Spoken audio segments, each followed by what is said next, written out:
Ang basa ng ating kapalaran ngayon ay maaring tumutukoy sa iyo, o sa ibang tao, na kapareho mo na zodiac sign. Ito ay isang simpleng gabay po lamang. Tanging ang Panginoon lamang ang siyang nakakaalam sa magaganap sa ating buhay. Gawing gabay at libangan lamang. Tagalog Kapalaran Horoscope February 17, 2024. Aries. Kahit may pinagdadaanan kayong mag-asawa ngayon ay lalo naman titibay ang pagmamahal ninyo sa isa't isa dahil pareho kayong hindi sumusuko. Maswerteng numero, 23 at 47.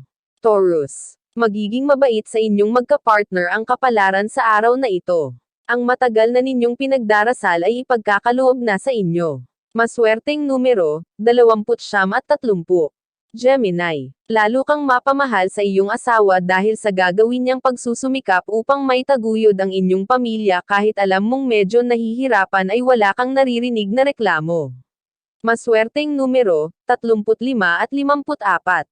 Cancer. Sa kabila ng hindi ninyo pagkakaunawaan ngayon ay alam mo kung gaano kalalim ang pagmamahal ninyo sa isa't isa kaya kampante kang maayos din kaagad ito.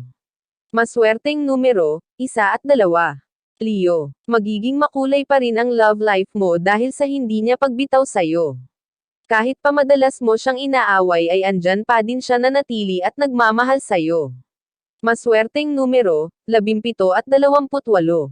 Virgo. Kahit walang kang alam-aalarangan ng pagnenegosyo, ngayon ang maiingganyo dahil sa iyong karelasyon, siya ang iyong magiging inspirasyon.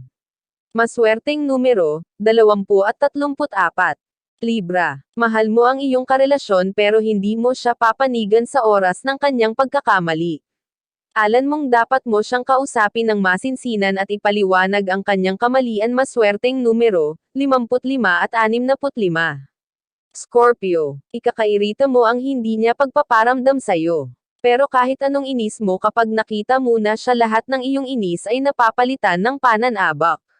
Maswerteng numero, 11 at 13. Sagittarius. Sa araw na ito ay hindi ka patatahimikan ng kalooban mo dahil sa labis mong pag-aalala sa iyong mahal. Malayo kayo sa isa't isa ngunit magkarugtong ang inyo puso kaya ganun na lang ang iyong pag-aalala. Maswerteng numero, 5 at 13. Capricorn. Ngayong araw ay labis kang mangungulila sa kanya, alam mong hindi na dapat dahil may bago ka ng karelasyon, ngunit siya pa din ang laman ng iyong puso. Maswerteng numero, 24 at 33. Aquarius. Alam mong mali ang umibig sa taong may asawa na ngunit kahit anong iwas mo ay mas lalo ka lamang nahuhulog sa kanya. Maswerteng numero, 4 at 6. Pisces. Mabait ang iyong mga in-laws ngunit ang iyong kinakatakot ang kanyang ex na tila ba muling nagpaparamdam sa kanya ngunit alam mong dapat mo siyang pagkatiwalaan. Maswerteng numero, 16 at 19. Iyan ang Tagalog Kapalaran Horoscope. February 17, 2024. Maraming salamat.